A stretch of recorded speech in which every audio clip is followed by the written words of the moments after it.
Paul, I've just seen a comment from somebody on Twitter who, I think their thoughts pretty much echoed my own after that 1-1 draw with Boston today.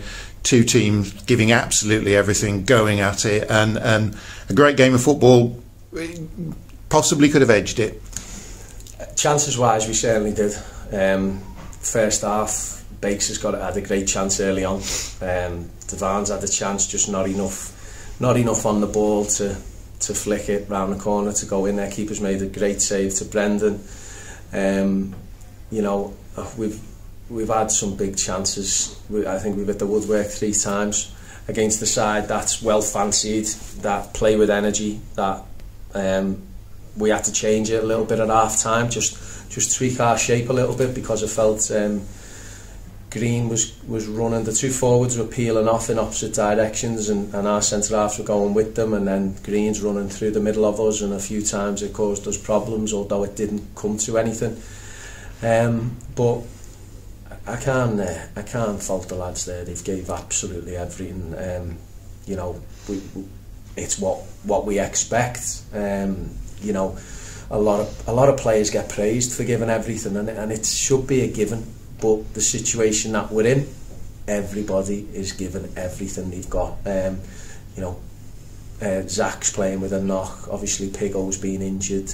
Berkey was touch and go to come out at half time. His foot was like a balloon, and then he goes and puts their full back into the 8th row in his first minute with a tackle. I was like, wow, there's nothing wrong with him. But you know, we've been brave, we've been bold. Second half, the subs have come on and been a positive impact in the game, and yeah, I think, you know, probably on the balance of the play, it's probably a fair result, but on the balance of the chances, we've had a lot of chances there to win the game.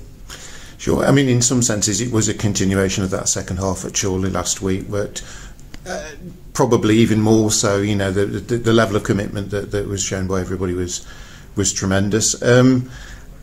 I'm guessing you kind of expected that going into the game, knowing this group now. Yeah, you get a feel about it, and I fancied us today.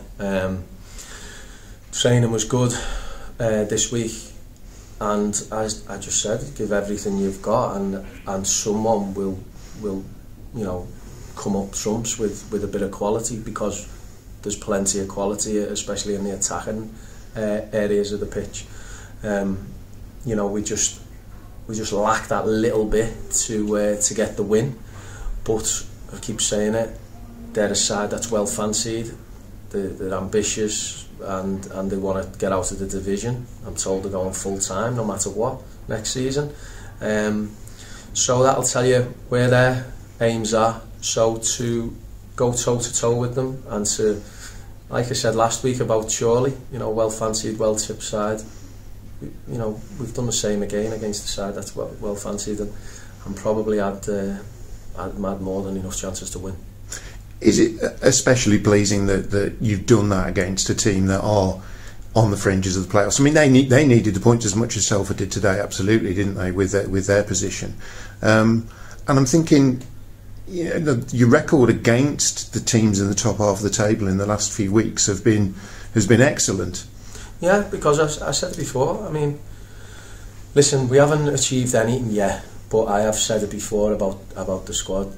There's a strong squad here now, which we'll obviously utilise for the next game because of the quick turnaround. But we don't fear anybody. You know, we watch footage of Boston midweek, and I think they've got 13 or 14 penalties, and that is because of how they play and how they like to break. You know, they break in numbers, they commit players forward. But we were aware of that, didn't quite adjust to it from the off, but once we did, we caused them all kinds of problems. I reeled off the chances. You know, Bakes has had a big chance. Keeper's made an unbelievable save to Brendan. We've had the goal. We've hit the post. We've hit the post in the second half from Byron's bit of skill. Ozzy's had another good chance that he's put over from the corner. We've had some really good chances today, and whilst they've had a few attacks have resulted in shots, I think Pilly in the second half made one sort of point blank save. And don't forget as well the shot that James Malado had in the first half, where he cuts inside and it's an extra set. So I think we've worked their their area and their keeper a lot today, and that just goes to show how far we've come. But like I say, nothing's achieved yet, but it was a big point today. It's a quick turnaround. It is Monday, so just 48 hours before you play again. It's Southport away, which I don't know. I think based on their results today, that means they can't make the playoffs now. But you won't be taking anything for granted there. No, because I know Liam. We all know Liam, and he'll want to beat us, and they're on a terrible run, apart from the cup game midweek, and he'll be looking, no matter who that's against, whether it's a mate from 20 odd years or whether it's somebody who's never met before, he'll be trying to get them fired up to win. They've gone to Gateshead, it's always a tough ask, but you know, I'm the same. I want us to win. I keep saying about this away record, we need to break this. We need to break this, and Monday's our last opportunity to. And what a good time it'd be to do that. And also, I suppose, just today's results as well. I mean, you'll be aware of other scores at the bottom. There is a possibility that a victory on Monday could potentially put it to bed, depending on how the results go, and that's what you'll be aiming for. Of course. We haven't gone anywhere this season looking for a point. You know, there's been games that have materialised that you take the point. But, you know, I think when you look at every game we've played, we've gone out to attack, and that's what we'll be doing. Okay, thanks very much for your time, Paul. Really appreciate it. Cheers, We'll see you on Monday. Thanks.